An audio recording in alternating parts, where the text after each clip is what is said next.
नमस्कार दोस्तों, आपका इस वीडियो में स्वागत है। जैसा कि आप लोग जानते हैं कि हम लोग यूपी पीसीएस और आरओ से रिलेटेड टेस्ट सीरीज सॉल्व कर रहे हैं। ओके, तो हम लोग इस टेस्ट सीरीज से 100 क्वेश्चन कर चुके हैं। अब नेक्स्ट 50 क्वेश्चन हम लोग इस वीडियो में इस टेस्ट सीरीज से सॉल्व करेंगे। ओके, तो हम लोग टाइम को बिना वेस्ट किए आगे बढ़ते हैं और आप लोगों से एक विनम्र निवेदन है कि आप लोग चैनल को सब्सक्राइब कर लें, वीडियो को लाइक करें, शेयर करें, कमेंट करें। ओके, और इस वीडियो के पीडीएफ के लिए डिस्क्रिप्शन में टेलीग्राम चैनल का लिंक दे दिया गया है, जाके टेलीग्राम चैनल को ज्वाइन कर लें। ओके, तो चलिए स्टार्ट करते हैं। पहला क्वेश्चन आपके स्क्रीन पे है, निम्नलिखित कथनों में से कौन सा नीति आयोग के संदर्भ में सही है? पहला कथन है भारत के राष्ट्रपति इसकी अध्यक्षता करते हैं, और दूसरा कथन है इसकी शासी परिषद में सभी राज्यों के मुख्यमंत्री होते हैं। नीचे दिए गए कोड का प्रयोग कर सही उत्तर चुनें। ऑप्शन ए है एक और दो दोनों, ऑप्शन बी है केवल दो, ऑप्शन सी है ना तो एक और ना ही दो, और ऑप्शन डी है केवल एक। नीति आयोग का गठन जो है वो केंद्रीय मंत्रिमंडल के प्रस्ताव द्वारा 1 जनवरी 2005 को किया गया था।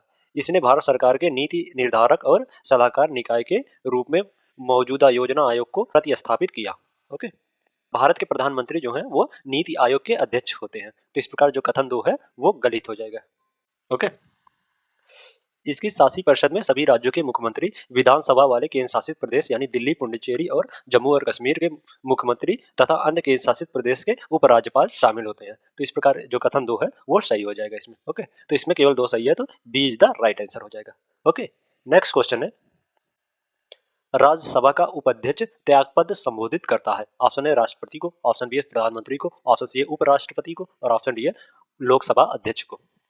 राज्यसभा का उपाध्यक्ष जो है वो उपराष्ट्रपति को संबोधित करके अपना त्यागपत्र दे सकता है। तो इस प्रकार इसमें सी इज द राइट आंसर हो जाएगा। ओके, नेक्स्ट क्वेश्चन है, निम्नलिखित विषयों में से कौन सा सर्वोच्च न्यायालय के अपीली क्षेत्राधिकार के अंतर्गत आता है? पहला है संवैधानिक मामले, दूसरा है नागरिक मामले, तीसरा है आपराधिक मामले, और चौथा है विशेष अवकाश। नीचे दिए गए कूट का प्रयोग कर सही उत्तर चुनें। ऑप्शन है केवल एक और चार, ऑप्शन बी है एक दो तीन और चार, ऑप्शन सी है केवल एक दो और चार, और ऑप्शन डी है केवल तीन और चार। देश में सर्वोच्च न्यायिक प्राधिकरण के रूप में उच्चतम न्यायालय को व्यापक अपीली क्षेत्राधिकार प्राप्त है। ओके, जिसे चार भागों में वर्गीकृत किया गया है, जो है संवैधानिक मामलों में अपीली, सिविल मामलों में अपीली, आपराधिक मामलों में अपीली, और विशेष अनुमति संबंधित मामलों में अपीली। तो इस प्रकार इसमें जो सर्वोच्च न्यायालय के अपीली क्षेत्राधिकार के अंतर्गत आते हैं वो चारों ही सर्वोच्च न्यायालय के अपीली क्षेत्राधिकार के अंतर्गत आते हैं। तो इस प्रकार इसमें B is the right answer हो जाएगा। ओके, नेक्स्ट क्वेश्चन है, निम्नलिखित कथनों में से कौन सा लोकपाल और लोक आयुक्त अधिनियम 2013 के संदर्भ में सही है? पहला है लोकपाल के अधिकार क्षेत्र में भारत के राष्ट्रपति भी शामिल हैं, और दूसरा है इसके अनुसार लोकपाल के 30% सदस्य अनुसूचित जाति, अनुसूचित जनजाति, अन्य पिछड़ा वर्ग, अल्पसंख्यकों और महिलाओं में से होंगे। नीचे दिए गए कूट का प्रयोग कर सही उत्तर चुनें। ऑप्शन ए है एक और दो दोनों, ऑप्शन बी है केवल दो, ऑप्शन सी है ना तो एक और ना ही दो, और ऑप्शन डी है केवल एक। लोकपाल और लोक आयुक्त अधिनियम 2013 के अनुसार लोकपाल के अधिकार क्षेत्र के अंतर्गत प्रधानमंत्री, मंत्रीगण, संसद सदस्य तथा सभी वर्गों के अधिकारी तथा केंद्र सरकार के अधिकारी शामिल होते हैं। तो इस प्रकार जो कथन एक है वो गलत हो जाएगा। ओके, इसमें राष्ट्रपति नहीं शामिल होता है। ओके, लोकपाल के 50% सदस्य अनुसूचित जाति, अनुसूचित जनजाति, अन्य पिछड़े वर्ग, अल्पसंख्यक और महिलाओं में से होंगे। तो इस प्रकार जो कथन दो है वो भी गलत हो जाएगा। ओके, इसमें 30% नहीं बल्कि 50% सदस्य अनुसूचित जाति, अनुसूचित जनजाति, अन्य पिछड़ा वर्ग, अल्पसंख्यक और महिलाओं में से होंगे। तो इसमें ना तो एक और ना ही दो सही है, तो सी द राइट आंसर हो जाएगा। ओके, नेक्स्ट क्वेश्चन है, निम्नलिखित कथनों में से कौन पेमेंट्स बैंक के संबंध में सही है?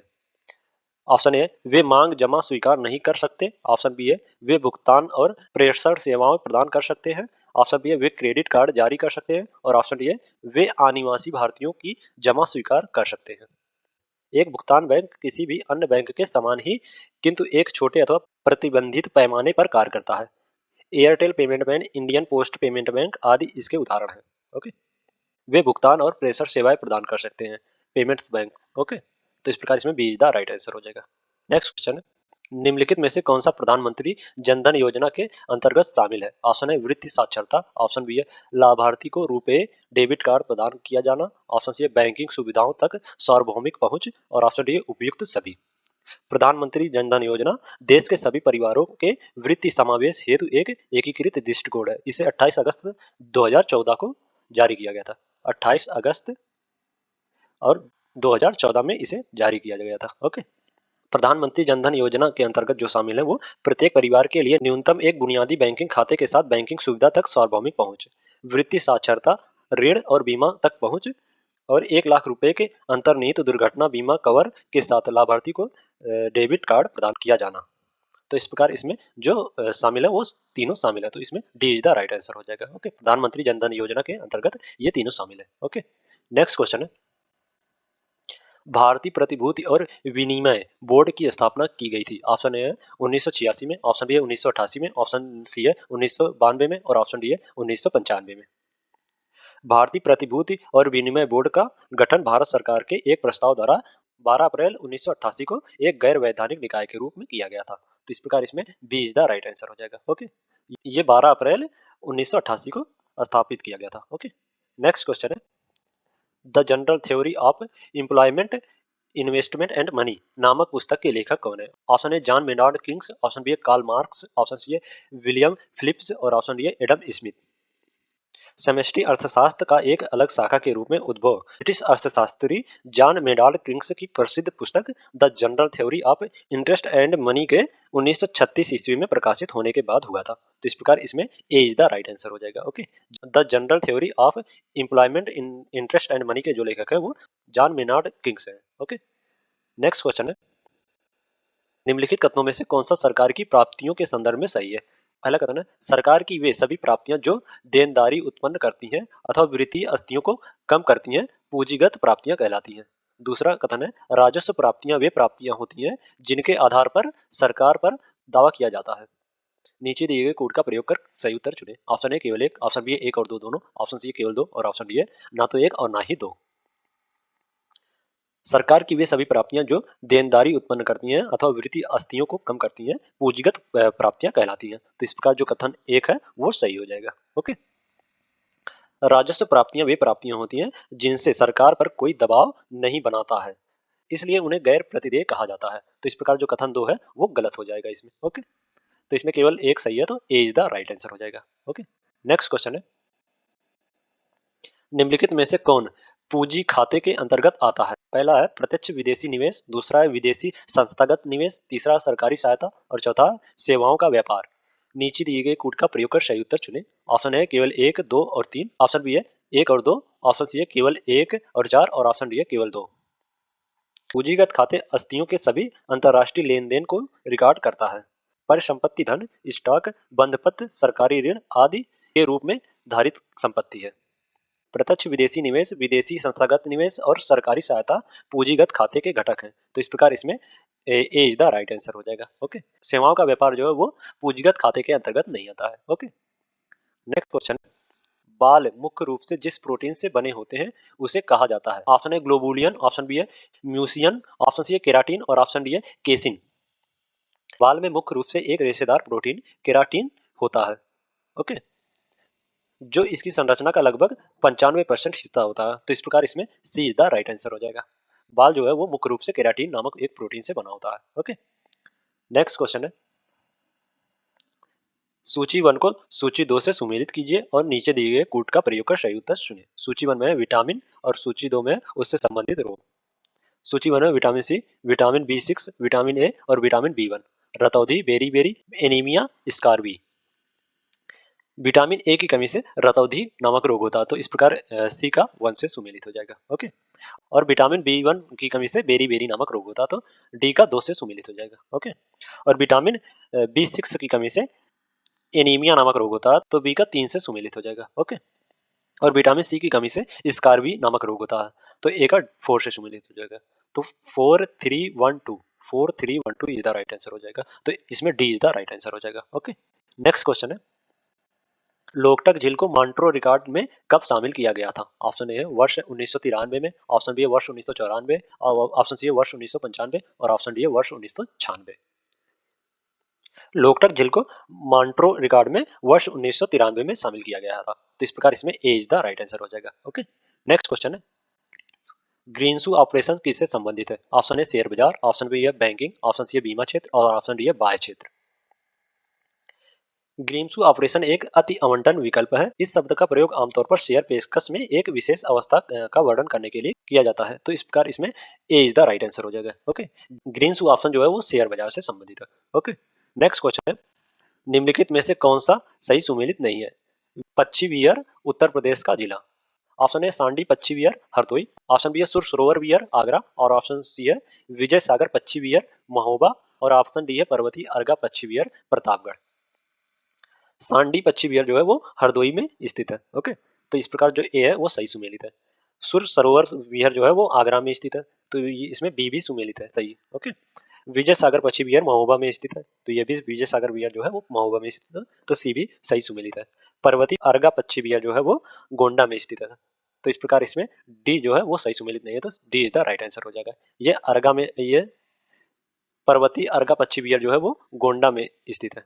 ओके, और जो प्रतापगढ़ में पक्षी विहार स्थित है वो उसका नाम है डॉक्टर भीमराव अंबेडकर पक्षी विहार। ओके, तो इसमें D is the right answer हो जाएगा।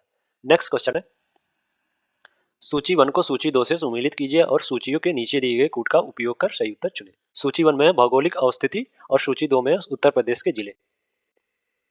सबसे पूर्वी, सबसे पश्चिमी, सबसे उत्तरी, सबसे दक्षिणी। बलिया, सहारनपुर, शामली, सोनभद्र।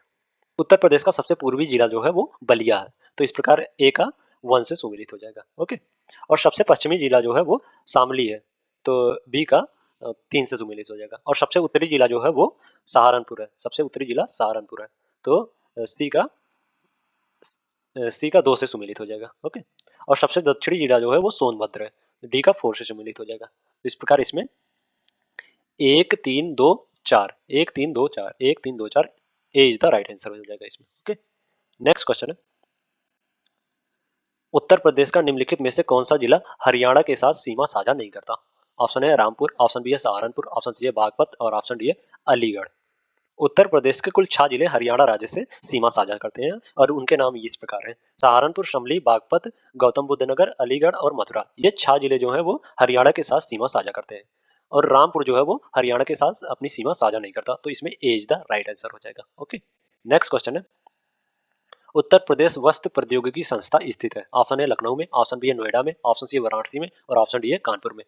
उत्तर प्रदेश वस्त्र प्रौद्योगिकी संस्था जो है वो कानपुर में स्थित है, तो इस प्रकार इसमें D is the right answer हो जाएगा। ओके, नेक्स्ट क्वेश्चन है, जनगणना 2011 के अनुसार उत्तर प्रदेश का लिंग अनुपात है। ऑप्शन ए 912, ऑप्शन बी है 943, ऑप्शन सी है 930, और ऑप्शन डी है 917। जनगणना 2011 के अनुसार उत्तर प्रदेश का लिंग अनुपात जो है वो 912 है, तो इस प्रकार इसमें ए इज द राइट आंसर हो जाएगा। ओके, नेक्स्ट क्वेश्चन है, उत्तर प्रदेश का निम्नलिखित में से कौन सा शहर गोमती नदी के तट पर स्थित नहीं है? Option A Sitapur, option B है संत कबीर नगर, ऑप्शन सी है सुल्तानपुर, और ऑप्शन डी है शाहजहांपुर। गोमती नदी के तट पर स्थित जो शहर है वो लखनऊ, जौनपुर, पीलीभीत, शाहजहांपुर, सीतापुर, लखीमपुर खीरी और सुल्तानपुर, ये गोमती नदी के तट पर स्थित शहर है। ओके, तो इस प्रकार इसमें B is the right answer हो जाएगा। संत कबीर नगर जो है वो गोमती नदी के तट पर स्थित शहर नहीं है। ओके, नेक्स्ट क्वेश्चन है, उत्तर प्रदेश की मुख्यमंत्री कन्या सुमंगला योजना की शुरुआत की गई। ऑप्शन ए वर्ष 2019 में, ऑप्शन बी है वर्ष 2018 में, ऑप्शन सी है वर्ष 2021 में, और ऑप्शन डी है वर्ष 2020 में। उत्तर प्रदेश की मुख्यमंत्री कन्या सुमंगला योजना जो है वो वर्ष 2019 में लॉन्च किया गया था, तो इस प्रकार इसमें ए इज द राइट आंसर हो जाएगा। ओके, नेक्स्ट क्वेश्चन है, उत्तर प्रदेश की नई जनसंख्या नीति लॉन्च की गई। ऑप्शन ए 11 जुलाई 2021, ऑप्शन बी है 10 दिसंबर 2021, ऑप्शन सी है 24 जनवरी 2021, और ऑप्शन डी है 6 जून 2023। उत्तर प्रदेश की नई जनसंख्या नीति 2021 से 2030 का अनावरण 11 जुलाई 2021 को किया गया है। ओके, विश्व जनसंख्या दिवस के अवसर पर, तो इस प्रकार इसमें ए इज द राइट आंसर हो जाएगा। ओके, नेक्स्ट क्वेश्चन है, धमेक स्तूप उत्तर प्रदेश के निम्नलिखित में से किस स्थान पर स्थित है? Option A Kushinagar, option B है श्रायवस्ती, ऑप्शन सी है सारनाथ, और ऑप्शन डी है संकिता। धुमेक स्तूप जो है वो वाराणसी से 13 किलोमीटर दूर सारनाथ में स्थित एक विशाल स्तूप है, तो इस प्रकार इसमें सी इज द राइट आंसर हो जाएगा। ओके, इस स्तूप का निर्माण जो है वो 249 ईसा पूर्व में मौर्य शासक अशोक ने करवाया था। नेक्स्ट क्वेश्चन है, निम्नलिखित में से उत्तर प्रदेश का कौन सा लोक नृत्य विवाह उत्सवों में दर्पण और रुमाल पकड़कर किया जाता है? ऑप्शन ए नौटंकी नृत्य, ऑप्शन बी है धुरंग नृत्य, ऑप्शन सी है स्वांग नृत्य, और ऑप्शन डी है पछेली नृत्य। उत्तर प्रदेश का जो पछेली नृत्य है वह विवाह उत्सव के दौरान दर्पण और रुमाल पकड़कर किया जाता है। तो इस प्रकार इसमें D is the right answer हो जाएगा। ओके, नेक्स्ट क्वेश्चन है, सूची 1 को सूची 2 के साथ सुमेलित कीजिए और नीचे दिए गए कोड का उपयोग कर सही उत्तर चुनें। सूची 1 में प्रदूषक और सूची 2 में स्रोत। हाइड्रोकार्बन का जो स्रोत है वो जीवाश्म ईंधन का दहन है। तो इस प्रकार इसमें ए का 4 से सुमेलित हो जाएगा। ओके, क्लोरोफ्लोरोकार्बन का जो उत्सर्जन स्रोत है वो रेफ्रिजरेटर है। तो इस प्रकार इसमें बी का 3 से सुमेलित हो जाएगा। ओके, ओजोन का जो स्रोत है वो ऑटोमोबाइल उत्सर्जन है। सी का 2 से सुमेलित हो जाएगा। ओके, और धूम कोहरा जो है वो औद्योगिक उत्सर्जन से संबंधित है। डी का 1 से सुमेलित हो जाएगा। तो इसमें 4 3 2 1 इज द राइट आंसर हो जाएगा। तो इसमें D is the right answer हो जाएगा। ओके, नेक्स्ट क्वेश्चन है, भारतीय प्राणी सर्वेक्षण की स्थापना की गई थी। ऑप्शन ए 1914 में, ऑप्शन बी 1915 में, ऑप्शन सी 1916 में और ऑप्शन डी 1926 में। भारतीय प्राणी सर्वेक्षण की स्थापना 1 जुलाई 1916 को भारतीय उपमहाद्वीप के पशु वर्गीकरण के विभिन्न पहलुओं पर हमारे ज्ञान में उन्नति हेतु सर्वेक्षण, अन्वेषण, अनुसंधान और दस्तावेजीकरण को बढ़ावा देने के लिए किया गया था। तो इस प्रकार इसमें सी इज द राइट आंसर हो जाएगा। ओके, भारतीय प्राणी सर्वेक्षण जो है वो उसकी स्थापना 1 जुलाई 1916 में की गई थी। ओके, नेक्स्ट क्वेश्चन है, निम्नलिखित में से कौन सा प्रत्यक्ष लोकतंत्र का साधन नहीं है। पहला ऑप्शन ए है जनमत संग्रह, ऑप्शन बी है स्वेच्छातंत्रवाद, ऑप्शन सी है मत संग्रह और ऑप्शन डी है प्रथम कार्यवाही। प्रत्यक्ष लोकतंत्र, भारत में प्रत्यक्ष लोकतंत्र की 4 व्यवस्थाएं हैं जिनमें है जनमत संग्रह, प्रथम कार्यवाही, प्रत्यावाहन और मत संग्रह। ये 4 भारत में प्रत्यक्ष लोकतंत्र की व्यवस्थाएं हैं। ओके, तो इसमें स्वेच्छावाद तंत्र जो है वो प्रत्यक्ष लोकतंत्र का साधन नहीं है। तो इसमें B is the right answer हो जाएगा। ओके, नेक्स्ट क्वेश्चन है, भारत सरकार के वार्षिक वित्तीय विवरण के संदर्भ में निम्नलिखित में से कौन सा कथन सही है। पहला है इसमें रेल बजट भी शामिल है, और दूसरा है इसमें समापन वित्तीय वर्ष में किसी घाटे और अनावेश का कारण शामिल है। नीचे दिए गए कूट का प्रयोग कर सही उत्तर चुने। ऑप्शन ए 1 और 2 दोनों, ऑप्शन बी है केवल 1, ऑप्शन सी है ना तो 1 और ना ही 2 और ऑप्शन डी है केवल 2। वार्षिक वित्तीय विवरण जिसे केंद्रीय बजट भी कहा जाता है।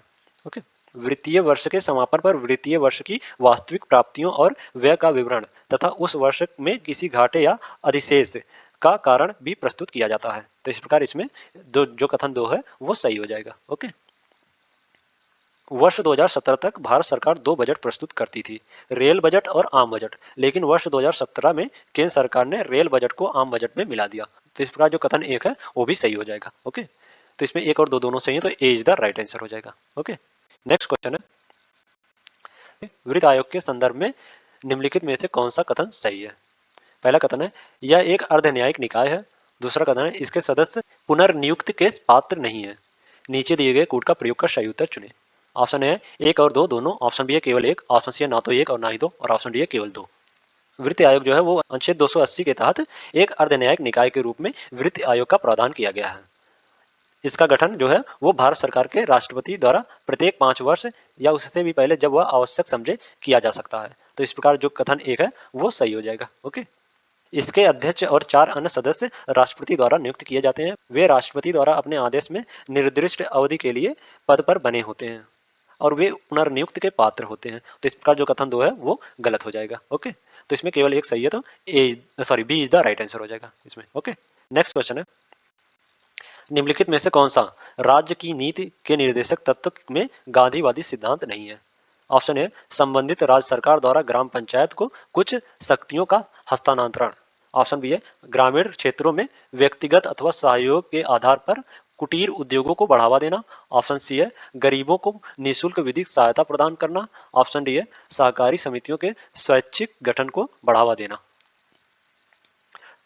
राज्य का नीति निर्देशक तत्व जो है वो संविधान के भाग 4 में अनुच्छेद 36 से 51 तक में वर्णित है। ओके, गरीबों को निःशुल्क विधिक सहायता प्रदान करना ये जो है वो एक सामाजिक सिद्धांत है, ना कि गांधीवादी सिद्धांत। तो इस प्रकार इसमें सीधा राइट आंसर हो जाएगा। ओके, नेक्स्ट क्वेश्चन है, निम्नलिखित में से कौन सा भारत की नोडल पुलिस एजेंसी है। ऑप्शन है केंद्रीय सशक्त पुलिस बल, ऑप्शन बी है केंद्रीय अन्वेषण ब्यूरो, ऑप्शन सी है केंद्रीय रिजर्व पुलिस बल और ऑप्शन डी है केंद्रीय औद्योगिक सुरक्षा बल।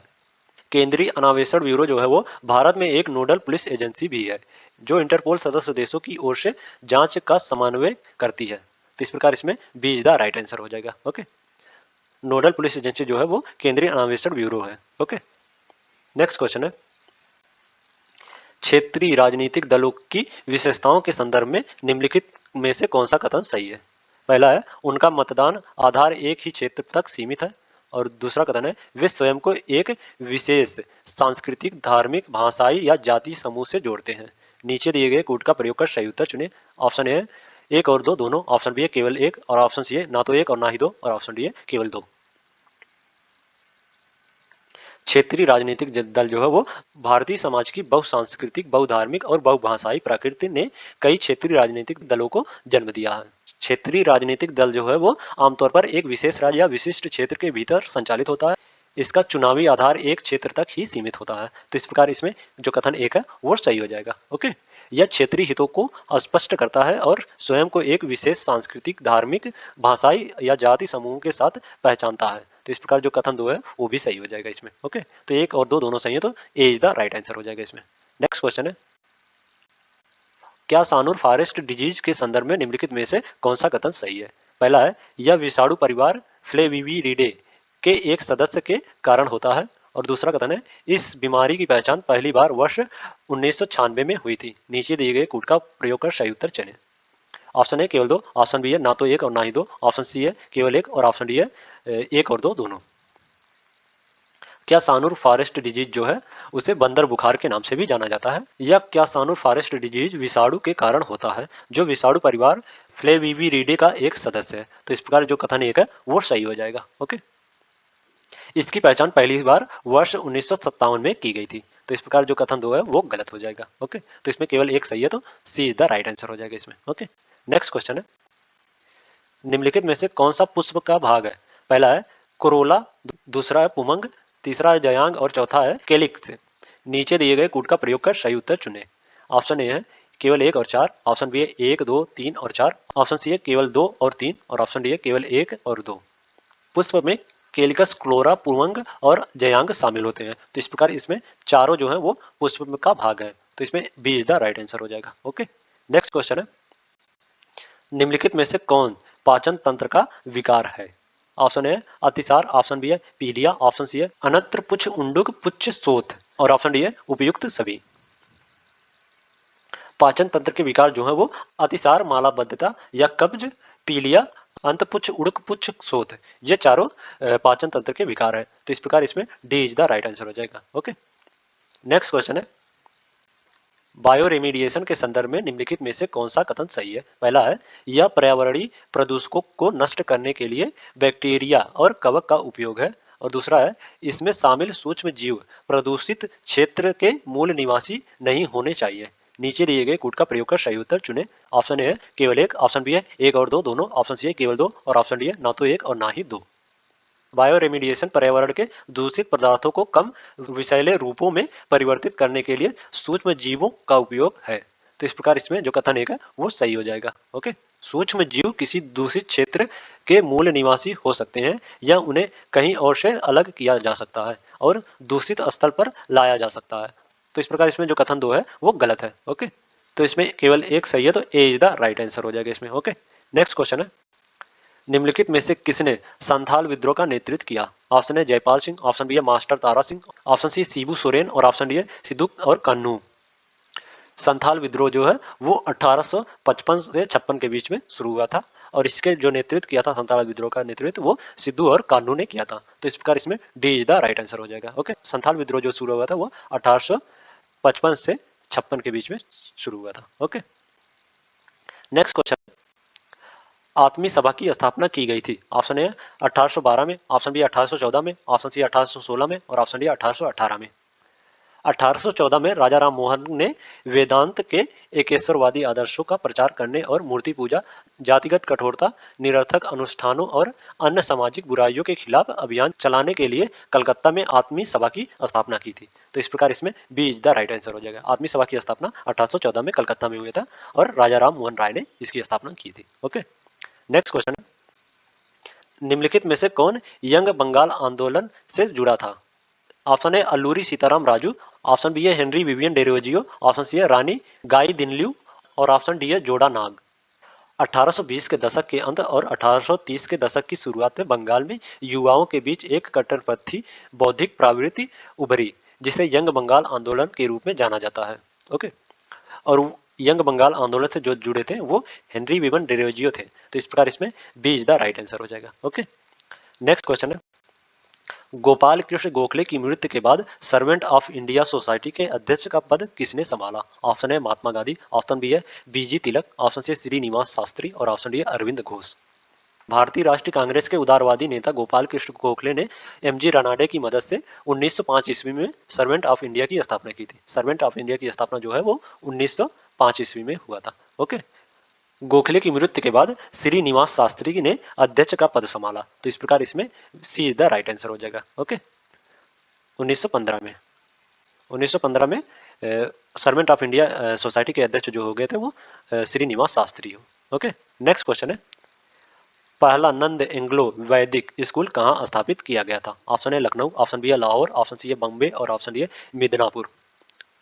आर्य समाज आंदोलन पश्चिमी प्रभावों की प्रक्रिया का परिमाण था। इसके संस्थापक दयानंद सरस्वती थे। ओके। और इसने शिक्षा को एक नई दिशा देने का प्रयास किया। दयानंद एंग्लो वैदिक स्कूल पहली बार 1886 ईस्वी में लाहौर में स्थापित हुआ। तो इस प्रकार इसमें B is the right answer हो जाएगा। दयानंद एंग्लो वैदिक स्कूल जो है वो 1886 में लाहौर में स्थापित हुआ था। ओके। नेक्स्ट क्वेश्चन है, पूना सार्वजनिक सभा की स्थापना की गई थी। ऑप्शन है केटी तेलंगर द्वारा, ऑप्शन बी है फिरोज शाह मेहता द्वारा, ऑप्शन सी है बदरुद्दीन तैयब द्वारा और ऑप्शन डी है महादेव गोविंद रनाडे द्वारा। पूना सार्वजनिक सभा की स्थापना जो है वो 1867 ईस्वी में महादेव गोविंद रनाडे और अन्य लोगों द्वारा की गई थी। तो इस प्रकार इसमें D is the right answer हो जाएगा। ओके। पूना सार्वजनिक सभा की स्थापना जो है वो 1867 में स्थापित हुई थी। ओके। नेक्स्ट क्वेश्चन है, निम्नलिखित में से किसने रमोसी किसान सेना का आयोजन किया? ऑप्शन ए है प्रफुल्ल चाकी, ऑप्शन बी है वासुदेव बलवंत फड़के, ऑप्शन सी है वीडी सावरकर और ऑप्शन डी है अवध बिहारी। महाराष्ट्र में क्रांतिकारी गतिविधियों में से पहली 1879 में वासुदेव बलवंत फड़के द्वारा रामोसी किसान सेना का गठन था, जिसका उद्देश्य जो था वो संचार लाइन को बाधित करके सशक्त विद्रोह भड़काकर देश को अंग्रेजों से छुटकारा दिलाना था। तो इस प्रकार इसमें B is the right answer हो जाएगा। ओके। रामोसी किसान सेना का आयोजन जो है वो वासुदेव बलवंत फड़के ने किया था। ओके। नेक्स्ट क्वेश्चन है, निम्नलिखित पर विचार करें और इन्हें प्रारंभिक से अंतिम गतिविधियों तक सही कालक्रमानुसार व्यवस्थित करें। पहला है वेल्लोरी विद्रोह, दूसरा है सतारा का विलय, तीसरा है श्वेत विद्रोह, चौथा है भारतीय सांख्यिकी सर्वेक्षण की स्थापना। वेल्लोरी विद्रोह जो है वो 1886 में शुरू हुआ था। ओके। सतारा का विलय जो है वो 1848 में हुआ था सतारा का विद्रोह। श्वेत विद्रोह जो है वो 1859 में शुरू हुआ। 1859 में श्वेत विद्रोह शुरू हुआ। भारतीय सांख्यिकी सर्वेक्षण की स्थापना जो है वो 1869 से 72 के बीच में हुआ। 1869 से 72 के बीच में हुआ था। ओके। तो इस प्रकार इसमें 1 2 3 4 इज द राइट आंसर हो जाएगा। तो इसमें ए इज द राइट आंसर हो जाएगा। ओके। नेक्स्ट क्वेश्चन, महाराष्ट्र के किस सुधारक को लोकहितवादी के नाम से भी जाना जाता है? Option A MG Ranade, option B है गोपाल कृष्ण गोखले, ऑप्शन सी है पंडित रामाबाई और ऑप्शन डी है गोपाल हरि देशमुख। गोपाल हरि देशमुख को महाराष्ट्र में लोकहितवादी के नाम से भी जाना जाता है। तो इस प्रकार इसमें D is the right answer हो जाएगा। ओके। नेक्स्ट क्वेश्चन है, निम्नलिखित में से कौन सा मेंडेलियन अनुवांशिक विकार नहीं है? Option A haemophilia, option B है सिस्टिक फाइब्रोसिस, ऑप्शन सी है क्लाइनफेल्टर सिंड्रोम और ऑप्शन डी है सिल्क सेल एनीमिया। जो क्लाइनफेल्टर सिंड्रोम है वो मेंडेलियन अनुवांशिक विकार नहीं है। तो इस प्रकार इसमें सी इज द राइट आंसर हो जाएगा। ओके। नेक्स्ट क्वेश्चन है, जलवायु परिवर्तन पर सरकारी पैनल की स्थापना निम्नलिखित में से किस वर्ष की गई थी? ऑप्शन है 1967, ऑप्शन बी है 1988, ऑप्शन बी है 1992 और ऑप्शन डी है 1996। जलवायु परिवर्तन पर अंतर सरकारी पैनल की स्थापना जो है वो वर्ष 1988 में विश्व मौसम विज्ञान संगठन और संयुक्त राष्ट्र पर्यावरण कार्यक्रम द्वारा शुरू किया गया था। तो इस प्रकार इसमें B is the right answer हो जाएगा। ओके। जलवायु परिवर्तन पर अंतर्राष्ट्रीय सरकारी पैनल जो है वो वर्ष 1988 में स्थापित की गई थी। ओके। नेक्स्ट क्वेश्चन है, मिष्टी पहल संबंधित है। ऑप्शन है आर्द्रभूमि संरक्षण से, ऑप्शन बी है जलवायु परिवर्तन से, ऑप्शन सी है औषधि पौधों से और ऑप्शन डी है मैंग्रोव वृक्षारोपण से। मिस्टी पहल जो है वो केंद्रीय बजट 2023-24 में समुद्री तट के किनारे और नमक वाली भूमि पर मैंग्रोव वृक्षारोपण के लिए लॉन्च किया गया है। तो इस प्रकार इसमें D is the right answer हो जाएगा। ओके, मिस्टी पहल जो है वो मैंग्रोव वृक्षारोपण से संबंधित है। नेक्स्ट क्वेश्चन है, निम्नलिखित में से कौन सा सही सुमेलित नहीं है? प्रजाति आईयूसीएन स्थिति। ऑप्शन ए सुनहरा लंगूर लुप्त प्राय, ऑप्शन ए सुनहरा लंगूर लुप्त प्राय, ऑप्शन बी है सुनहरी महासीर खतरे के करीब, ऑप्शन सी है मालाबार सिवेट गंभीर रूप से लुप्त प्राय, और ऑप्शन डी है नीलगिरी तहर कमजोर। जो सुनहरी महासीर है वो आईयूएनसी स्थिति में शामिल नहीं है, तो इस प्रकार इसमें B is the right answer हो जाएगा। ओके, यह सही सुमेलित नहीं है। नेक्स्ट क्वेश्चन है, वायु गुणवत्ता पूर्व अनुमान और अनुसंधान प्रणाली एक पहल है। ऑप्शन ए पर्यावरण वन और जलवायु परिवर्तन मंत्रालय की, ऑप्शन बी है पृथ्वी विज्ञान मंत्रालय की, ऑप्शन सी है विज्ञान और प्रौद्योगिकी मंत्रालय की, ऑप्शन डी है आवास और शहरी मामले का मंत्रालय की। वायु गुणवत्ता पूर्वानुमान और अनुसंधान प्रणाली का उद्घाटन वर्ष 2010 में हुआ था। ओके, यह पृथ्वी विज्ञान मंत्रालय के तत्वाधान में काम करता है। इस प्रणाली को भारतीय उष्णकटिबंधीय मौसम विज्ञान संस्था द्वारा स्वदेशी रूप से विकसित किया गया है। तो इस प्रकार इसमें B is the right answer हो जाएगा। ओके, वायु गुणवत्ता पूर्वानुमान और अनुसंधान प्रणाली है जो है वो पृथ्वी विज्ञान मंत्रालय की एक पहल है। ओके, आज के लिए इतना ही, और नेक्स्ट वीडियो में हम लोग नेक्स्ट टेस्ट सीरीज लेके आएंगे। अगर वीडियो अच्छी लगी हो तो वीडियो को लाइक कर दें और इसी प्रकार के वीडियो के लिए चैनल को सब्सक्राइब कर लें। ओके, और इस वीडियो के पीडीएफ के लिए डिस्क्रिप्शन में टेलीग्राम चैनल का लिंक डाल दिया गया है, टेलीग्राम चैनल को ज्वाइन कर लें। ओके।